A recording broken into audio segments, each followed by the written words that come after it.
Who said 60? Do you know, when I saw you earlier, I thought, there's trouble on that table. There's going to be trouble on that table there. 39 years. 39 years ago today. And you still... 10. Sorry? You got married when you were 10. I like him after all. He's not trouble. He's a good guy. Yeah, 39 years ago. It was a wet and windy day, but never mind. We stood together, so that's great. So that's good, and it's very suitable that a rambling club have invited me to come and speak to him because Julie says I spend a lot of my time rambling. Aimlessly, but that's the way it is. So I'm always glad to do things in Morecambe because I like to class myself as a Morecambe lad, although I'm not strictly speaking a Sangrona. Julie's a true Sangrona, she was 1 year. I was actually born, and I don't want this to go any further because I am a professional northerner. I was actually born in Hastings, in Sussex, a southerner. But I moved up here when I was 6 months old, so I classed myself as a Morecambe lad. Went to Western Primary School and then Heysham High School and then worked on local newspapers here, so it's always great to come back to Morecambe. We have a place here, so we spend a lot of time here, so it's always good to come over here. Now, of course, doing the job I do you all know what I do? There may be people in the room who don't actually know what I do. You do know what I do, that's great. So doing the job I do, appearing on the telly and waffling on and pretending I know what I'm talking about, that gets you invited to things like this. People sort of invite you on very kindly because they want to hear what you do. Now, people can be quite impressed by that. People, that is, apart from my 8-year-old granddaughter Sophia, I've got 3 grandchildren. It's amazing this, isn't it, ladies and gentlemen? I've got 3 grandchildren and a 4th on the way. Oh, incredible, yes. But of course I was a father when I was 12, so that's the way that works. Anyway, Sophia is 8 going on 18 and tells things as they are.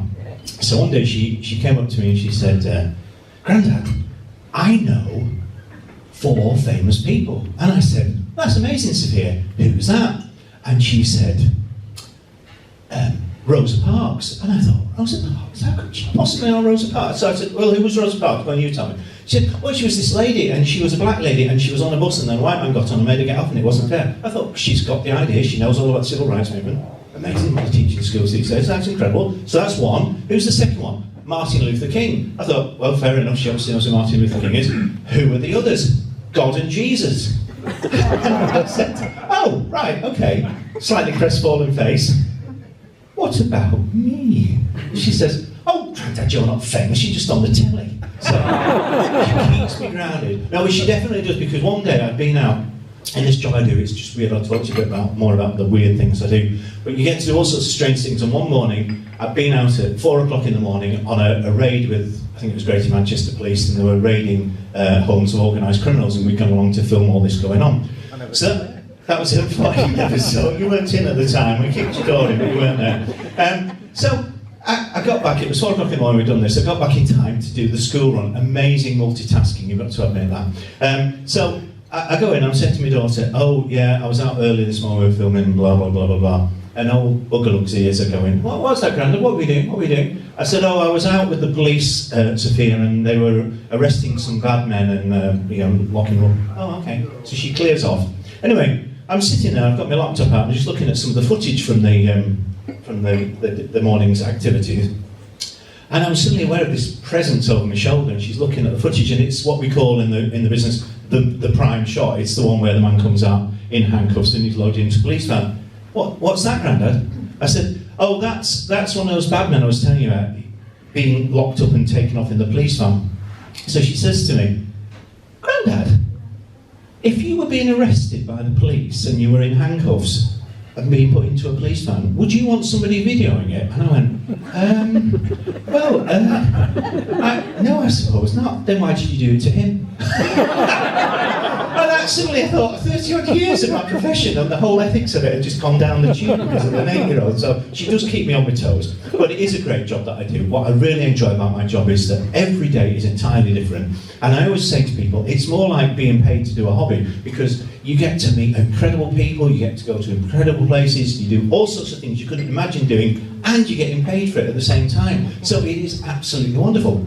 So how did I get this dream job? Well, as I said, I grew up here in Morecambe, went to Heysham High School, and my dad was a reporter on the Morecambe Visitor, and then he was a reporter on the Lancashire Evening Post. And when I was about 14, I said, Dad, I want to be a journalist just like you. And he said, oh no son, no, you don't want to do that. And being a teenager, I ignored him anyway and went on for it. And became a reporter on the Lancaster Guardian, and then went to work on regional evening papers, and then worked on some national papers, worked on the News of the World for a while. Ooh, I wasn't the one who got to make my excuses and leave, unfortunately. I just used to do odd shifts for them. But then I got a job at the BBC as a sort of junior scriptwriter kind of thing, and then worked my way up, and I've done just about every conceivable job that there is to do in regional TV, from both in front of and behind the camera. And it's just been absolutely fantastic, because I've met everybody from prime ministers to prostitutes. Talking of which, we were doing a program once about, it was at the time there was a big national debate going on, should prostitution be legalised, would it make for safer conditions, and blah blah blah blah blah blah. So we were doing this program. Now, in order to do a program about this, obviously we had to speak to some of these people, some of the sex workers, and even when you just want to talk to one of these people, you have to pay them. And I can see some of the gentlemen in the room nodding when something happened. Anyway, so you have to give them a little fee. And so I'm sitting in a Peugeot 206 with a camera crew and a lady of the night, and money's changing hands. Now, if you've been, this friend here was a police officer. Now, as an experienced police officer, sir, you come across this scene of these three men in a car with a lady of the night, money's changing hands. What would you have thought? You'd have thought, of course, it's all entirely above board. So you do get to see all sorts of things. You do get to meet some really, really dodgy people. I interviewed David Cameron once. Oh, sorry, no, I meant to put a full stop in there. You meet dodgy people. I interviewed David Cameron once. And the occasion was, he'd come up to Manchester when he was still leader of the opposition. This is quite a few years ago, and Tony Blair was the Prime Minister. Now, what had happened was that Tony Blair had decided he would come up to Manchester and he'd see tough areas of Manchester where the government was making a difference and they were going to turn people's lives around, blah, blah, blah. So David thought, oh, we'll go up and we'll do exactly the same thing in a different part of Manchester. So they were both up that day. So David Cameron's in Wythenshawe. Have any of you ever been to Wythenshawe? Do you know Wythenshawe in Manchester? Yeah. It's quite a tough sort of area, isn't it? So he's walking along the street doing this very well orchestrated photo shoot of, look at me, meeting ordinary people in the streets of Wythenshawe, blah, blah, blah, blah, blah. What he didn't realise, but all the press pack did, was that behind him was a young man with a baseball cap and a hoodie top going... Now that picture made every front page, and you might remember that Mr. Cameron, apart from being famous for the Brexit exit, he was also famous for a phrase about hug a hoodie, let's try and understand these people. And I always remember the Sun's headline the next day was, I suppose a hug's out of the question then. Anyway, my boss, because editors are like this, my boss said, well basically, what we want you to do is find that hoodie, okay? We want you to interview him, we want to know all about him, what made him do it, blah, blah, blah, what are his life aspirations, but anyway. So I had to go out to Wythenshawe to find this young man, which might seem like a bit of a wild goose chase, but it wasn't very difficult, because this lad was now an absolute national celebrity. And sure enough, there he was on the street corner with all his hoodie friends just standing around. Yeah, it's me. Yeah. So I went up, and we're interviewing him, and it was a very in-depth and intelligent interview, as you might guess, along the lines of, so Ryan, why did you do that? Don't know. Did you know who that was?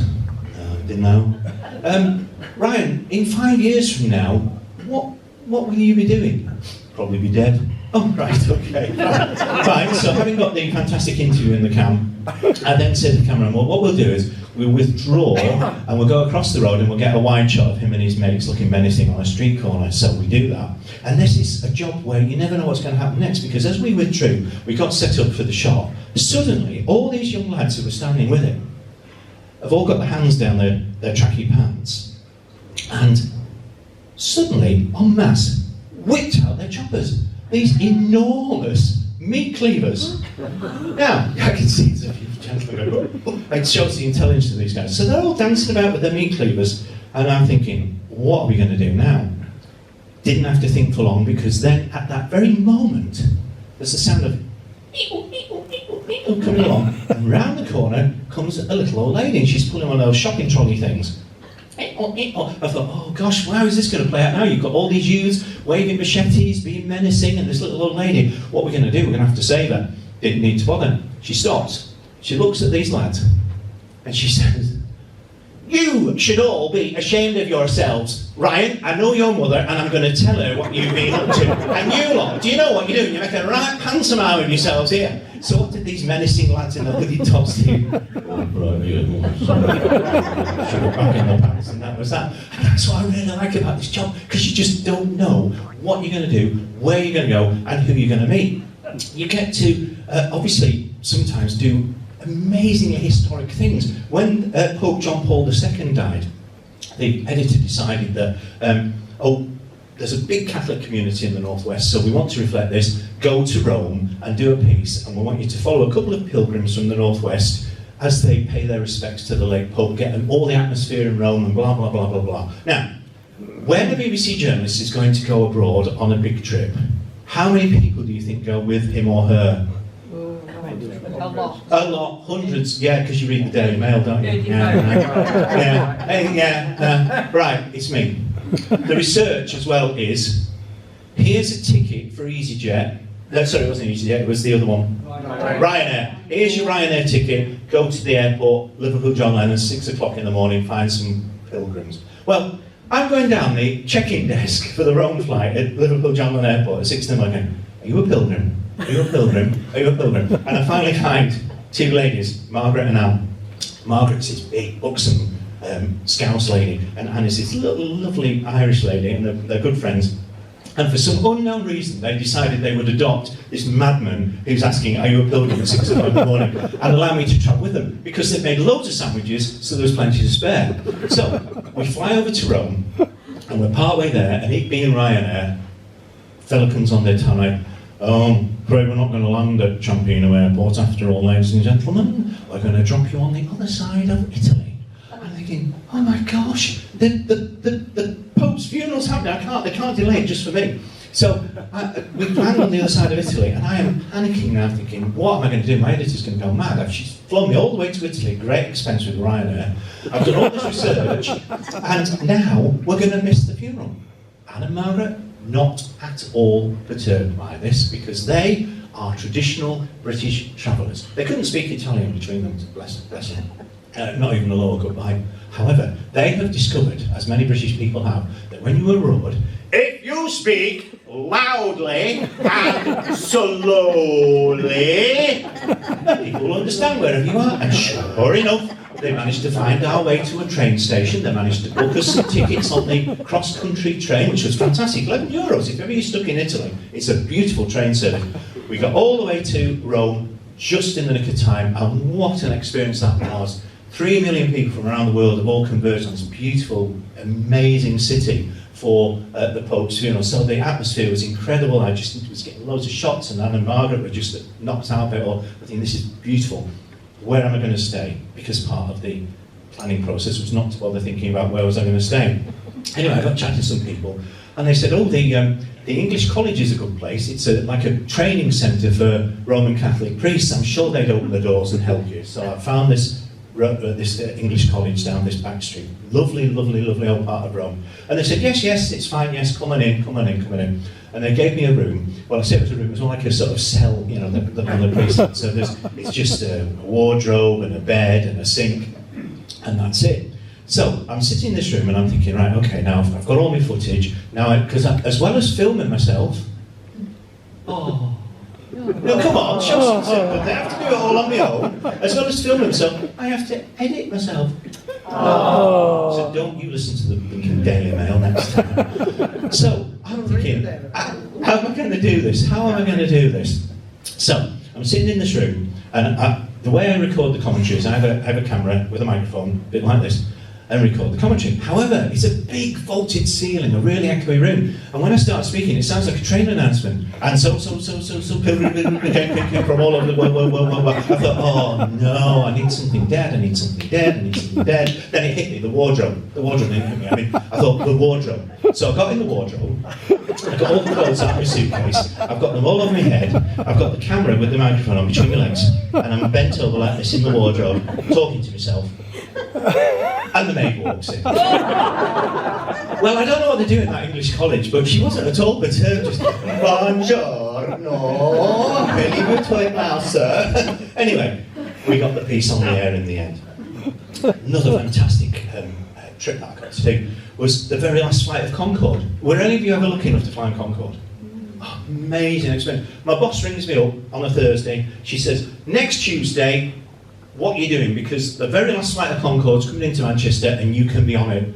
So I said, oh, I think I might be washing my hair, I might be busy that day. So, of course, I went on it. So I get all the way to the airport, Manchester Airport, early in the morning, and I say, right, ready? And the press officer from British Airways says, have you got your passport? I said, but we're not going anywhere, we're just getting on Concorde. The idea is it's going to fly out of the Bay of Biscay, break the sound barrier, come back, land at Manchester. She says, no, because you're going into international airspace, you have to have your passport. Oh my gosh. So I ring Julie up, it's some early hours of the morning, she was quite happy about it. Passport, I need a passport now. So I had to drive back to get my passport, got back to the airport, by which time the shuttle to take us down to Heathrow to catch the Concorde has gone, so I'm waiting on another one, I'm sitting on this plane, and I'm getting really fidgety and everything, and the steward says to me, oh hello Mr. Guest, what are you doing? So I told him, I said, don't worry, we'll sort it for you. So as soon as we landed at Heathrow, this BA stewardess grabbed, completely different to Ryanair, this stewardess grabbed my hand, whizzed me through all the terminals at Heathrow, it's like flying behind her. We just got to the departure lounge just as they were finishing the last of the canapes and the champagne, and I managed to get on the flight, and oh my goodness me, what an experience to fly at twice the speed of sound on the very last flight of Concorde, coming into Manchester, brass band playing, everything else, and people wonder why I love my job. Just absolutely brilliant. But I wouldn't want you to get carried away with the idea that it is all total glamour. Sometimes I have to put myself on the line, my neck on the line to cover a story.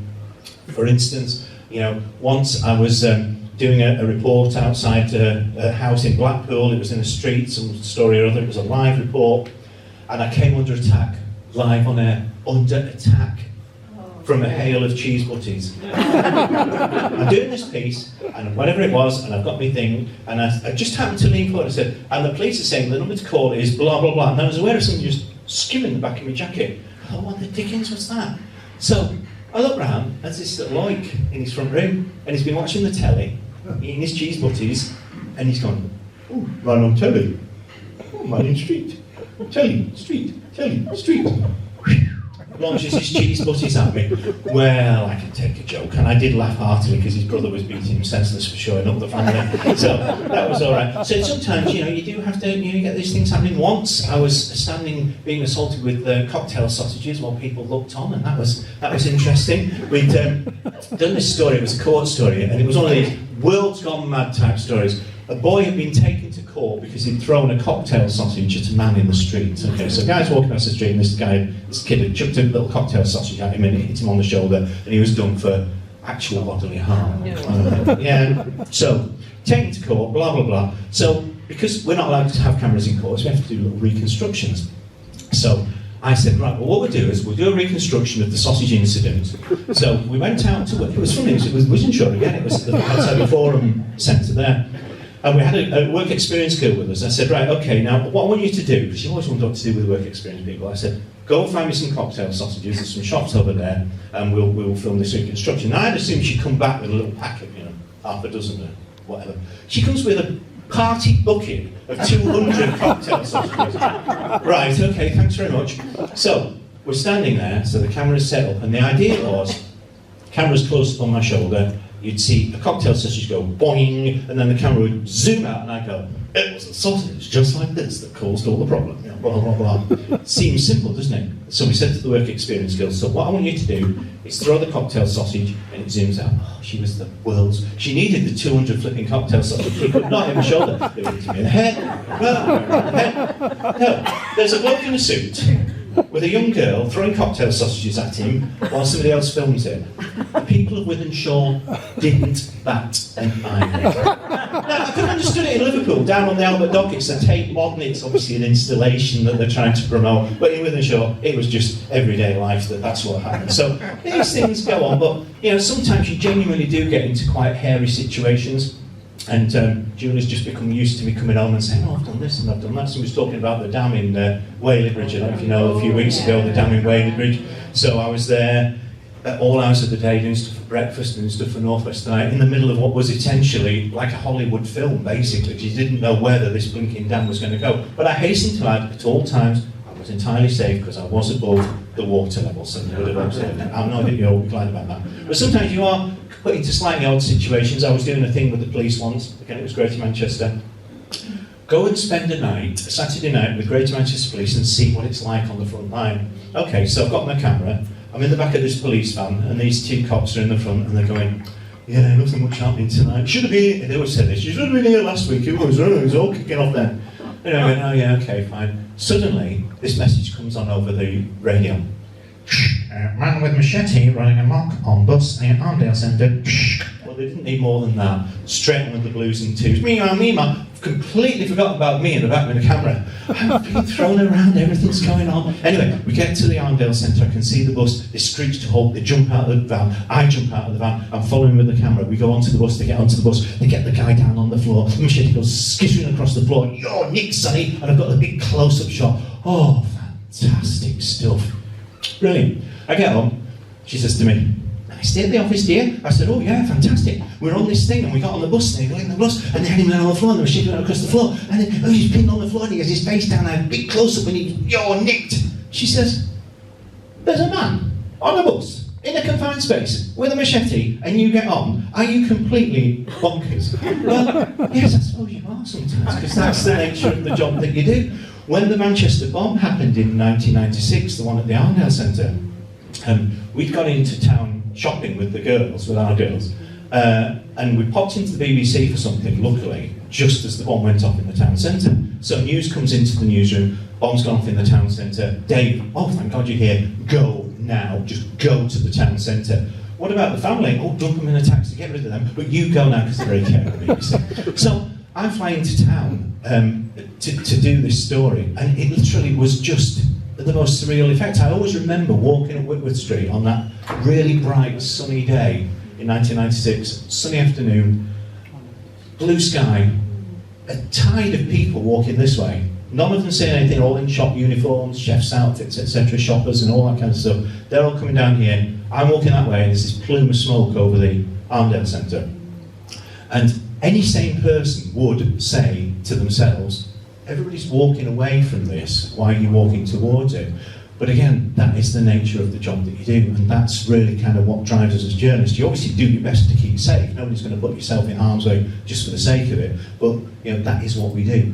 We sometimes have to cope with very difficult situations. Somebody was just saying to me before about, you know, how do you do with covering sad stories? You do cover some really heartbreaking things, and you have to kind of try and detach yourself to a certain degree, remain professional, but you can't help but sometimes be touched by things that happen. You know, there are certain stories that strike a chord with you and really sort of get to you. I mean, the most difficult thing that we've all as a team had to report in this year was, of course, the sad death of Diane Oxborough, weather presenter, who was genuinely was absolutely loved by everybody in the team, and it was such a shock when it happened, but we had to do it as a team and report it. So that sort of thing, that was just an unbelievable experience that was just totally awful. But that's what we have to do. We have to reflect all kinds of life. You have to come up with, you have to deal with all kinds of different things.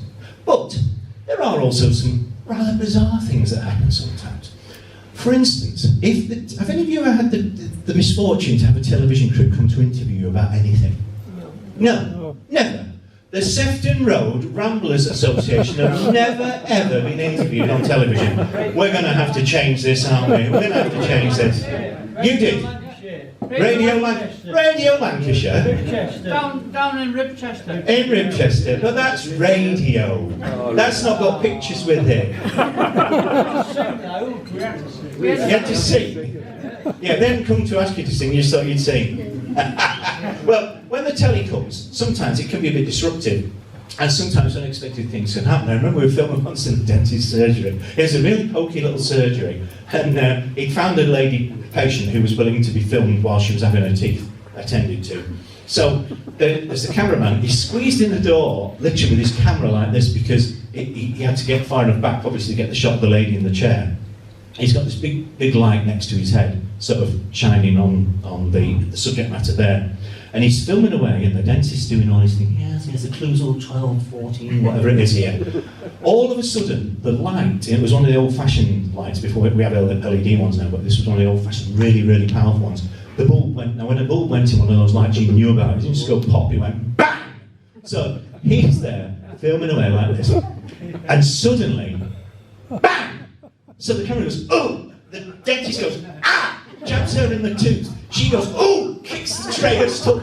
Instruments flying everywhere. And he wasn't flipping running when it happened. We could have been fortunate at that. So you do sometimes have to sort of, put up with the telly getting in the way. But people are unpredictable. You never know how they're going to react to different things. They say about never work with children and animals and all this kind of thing.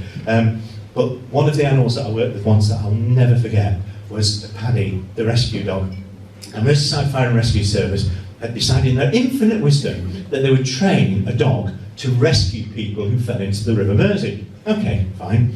So this dog was a big Newfoundland, a huge dog, you can almost ride them, a massive dog. He's called Paddy. So their press office ring up and said, we've trained Paddy, the Newfoundland dog, to be a water rescue dog. He's never yet had to do a rescue. He's finished his training, he's never had to do a rescue yet, and we thought it'd be great fun if Dave Guest was rescued by our dog. So the editor, being a rather malicious sort, said, yes, that's a great idea, lovely. So I turn up at Albert Dock, it's a February morning, and there's all the fire and rescue people there, and they say, you're going to have to go into the Albert Dock, and Paddy, this is Paddy, hello Paddy, Paddy will rescue you. Okay, but don't worry, you won't be cold, we've got a wetsuit thing for you, so I get into all this wetsuit, blah, blah, blah. And the BBC have gone to town on this because they think this is going to make great telly. So we've got a cameraman, a traditional camera person on a boat. We've got a camera on my head. We've got a camera on the dog's head. And we're going to cover this from every potential angle. It's going to look fantastic. So, my briefing is, you get in the water, and you go, help, help, help. And Paddy will come and rescue you. All right, okay, fine. But what you need to do, essentially what you need to do, and they give me this big piece of nylon rope, it's like that sort of girth. Hold it where Paddy can see it. He'll grab hold of it, you keep hold, and he'll pull you in safely to shore. So the thing is, ladies and gents, if you've got the urge to fall in the River Mersey, make sure you've got a blooming great big piece of turquoise rope. Anyway, so, we're all ready. So, everybody ready? Yeah? Cameras running. Yeah? Okay, right, into the water, Dave. So I get in the water. Help! Help! Oh, help! Help! I'm drowning! So Paddy's on this other boat with these firemen. He's just going, stop this. That's far too cool, I'm not going in there. So he just sits there. Right, no, this isn't working. Okay, stop. Cut. Right, shout a bit louder, Dave, shout a bit louder. Okay, fine. Okay, everyone running? Yeah. Help! Oh, I'm drowning! Paddy's still sitting there. No, I'm not going in there. It's freezing, what are you talking about? So one of the firemen whacks the dog on its backside. The dog jumps into the water and it's coming towards me. And then I'm thinking, oh, this is working out, this is brilliant. Help! And I'm thinking of this fantastic footage because you see, we get the camera angle of the dog, it's seen me going, help. We get my camera angle of the dog coming towards me. We get the camera angle from the wide shot on the boat. Oh, this is going to be superb. So Paddy comes towards me going, help. He grabs hold of the piece of turquoise rope, snatches out of my hand and sods off. He needed a bit more training. But that's the way it goes sometimes. Now, sometimes technology works now. Sometimes we can have slight problems with technology. Now, when the BBC moved into Media City, it made a big fuss about Media City, it's the way forward. New technology is going to change everything. We were talking about technology in banking now, it's changed now. Well, everything's automated, things that people used to do. We don't need people to do that anymore. Machines can do it. So when you see somebody being interviewed on TV and their name comes up, Joe Bloggs, chief executive or whatever, we call that an Aston. It's just what we call it. So the Astons come up. Now in the olden days, the journalist would go to a person, a graphic designer, would say, I want a thing that says Joe Bloggs, chief executive. They would type it in, put it into a machine, then another person, a director, would say, okay, we want the Aston now, press a button, and up would come the Aston, and they'd leave it there for so long, and then they'd take it away again. Not at Media City. We can do it all. It's all done by a computer. The journalist just types in Joe Bloggs, chief executive, it'll be marvellous. So we move into Media City, and we start this system off.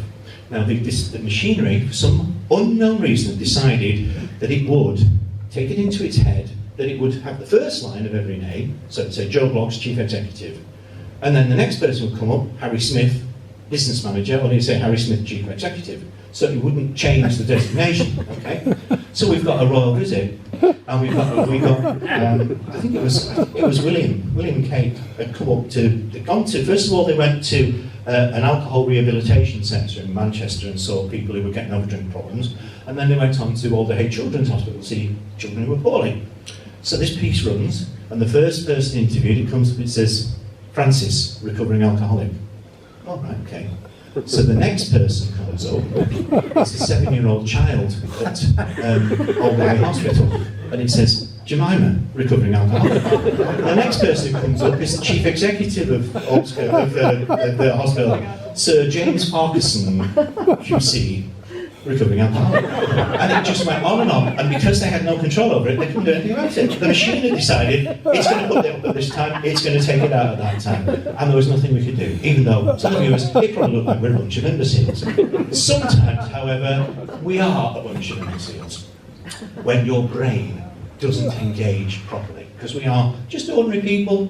Have you ever had that feeling where you start to say something and then you can't think what the next bit, yeah, you have it all the time, don't you? Well, yeah, that's fine when it happens like in conversation here at the table, but if it's live on telly, you are there exposed for all to see. One such occasion was, I was doing a fashion show in Liverpool, and the story was, it's Fashion Week in Liverpool, there's all these top designers here, and amongst them is this new up-and-coming model who happens to also be a lawyer working in Liverpool. She's a trained lawyer, so she's a lawyer by day, and then she does modelling in her spare time, and she's now kind of really coming up the pecking order of models. So we rehearsed this live where I was going to walk down the catwalk, and there was going to be models gyrating, oh, it's Liverpool Fashion Week, blah, blah, blah. And I get to them, and I jump off, and I speak to a designer, what's it like at Liverpool Fashion Week? And I speak to an established model, one of the top models in the country, blah, blah, blah. And then the last person is this particular person who was the lawyer. We rehearsed it, worked like a dream. Came to the real thing, I walked down, yes, it's Liverpool Fashion Week, fantastic. Talk to the designer, yes, talk to the model, yes, get to this lady, yes, blah, blah, blah. And she's saying, yes, it's really interesting, and I say, of course, but by now you're a lawyer, you're in court, and by now you're a model. It's amazing, yes, she says, yes, I've been a solicitor for the past 10 years or whatever it was. And I said, yes, and can tell me, what's more enjoyable, modelling or soliciting? Well, what do I do? So I thought, I was going to say soliciting, thinking she'll laugh. Maybe it might have spelled a make or something. So anyway, but then sometimes these things happen when you're in a really difficult situation. I was doing this piece once where it was when these things, we call them a live top and tail, where the presenter in the studio will say, something terrible's happened, here's our Chief Reporter Dave Guest on the scene, and I go, yeah, something really, really terrible happened, it was really, really awful, and here's a report I made earlier, and I never report, and then he comes back to me and says, so any update, Dave? And I go, no, not really, and then we go back to the studio. So that's the live top and tail. So we're going to do this one. It was a really horrible story about this man who murdered his wife and children. So I'm standing outside the house, and he'd been jailed that day. So I'm standing outside the house, and the idea is to come to me, I say some words, we go into the report about the court case, it comes back to me, I say something meaningful. So we get on air, we start it off, and they come over to me and go, yeah, this is a terrible case today, blah, blah, this house was terrible, and blah, blah, blah. Into the report, all that works. Now on the rehearsal, what happened was, come out to me and I thought, I'll say something really meaningful, I'll say, and so tonight, Joe Bloggs is beginning life behind bars, and this house, 22 Acacia Avenue, will forever hold its place in British criminal history. Back to you, Gordon. Anyway, comes to the live thing, topic goes right, package goes out, okay, comes back to me, and I go, so tonight Joe Bloggs is beginning life behind bars, and this house, and as I turn around, there's a little oink over there going, and it just threw me at that moment, and I couldn't think what the dickens I was going to say next. So this house, 22 Acacia Avenue, will forever hold its place in the annals of British history. And as I said it, I thought, did I just say that? Now what do I do? Do you go, oh no, oh, and make it obvious? So no, I went for the tape option. I just said, go. Let him pick up the mess afterwards. Anyway, thank you very much indeed for your attention today. It's been a great pleasure for me speaking to you.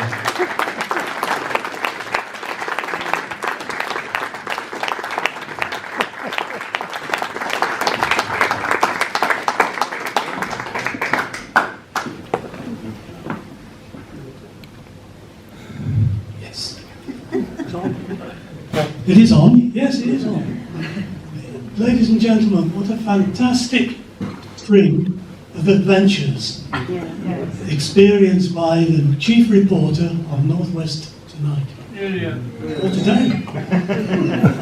Today is one of my biggest experiences. Well, I must admit it's been pretty good for me as well. Well, I'd like to, on behalf of everyone here, thank you very much indeed for coming. And I thought to myself when I got up this morning, it's Friday the 13th, what can possibly go wrong? I'm beginning to find out that not everything can go right. But it's really good of you to come, particularly on your wedding anniversary. 39, 39, yeah. impressive is that.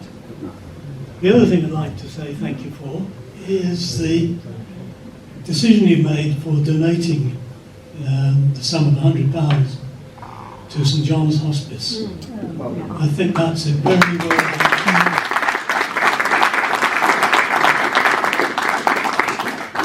Yeah, so yes, thank you very much for doing that. Very worthy cause. And also, I think we ought to do a little presentation too.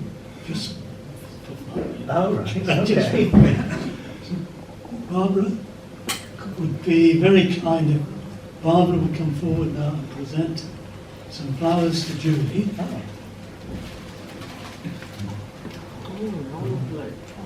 As a-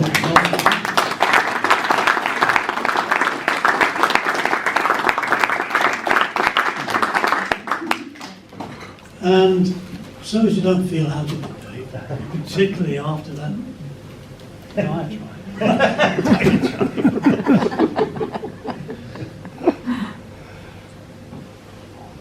I've got a little prezi here that might oil the larynx.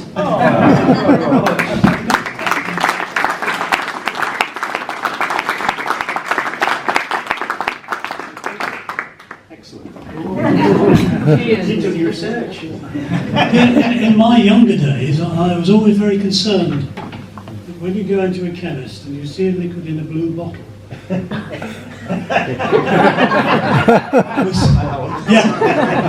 there was something rather dangerous about it.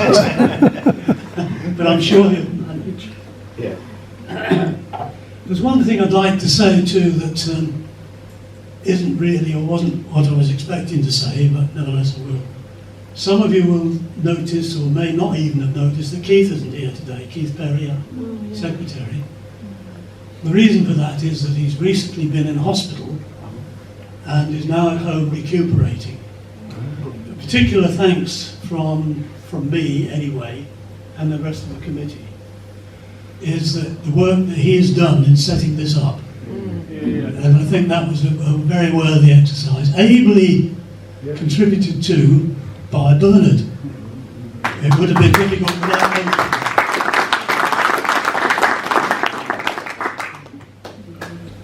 I knew there was something else I had to say. I'd like, Dave, if I could, to impose on your good nature even more and ask you if you could take time to have some photographs taken. Yeah. 2 photographs at the very least, I suspect. I don't know how busy Norman is, but Whatever. He's doing nothing else, are you, Norman? No. what we would like is to have a picture of you with all the life members of the club. And they all go and stand over by that wall, and that group of guys with the machetes will throw them. So if you could do that for us before you go home, that would be very good. And now I'm sure that I'm speaking for everybody present and say how much we've all enjoyed the stories, the true stories. And when I see you on television, I think there's more to him than looks. And now I'd ask all present really to show their appreciation and express their thank yous.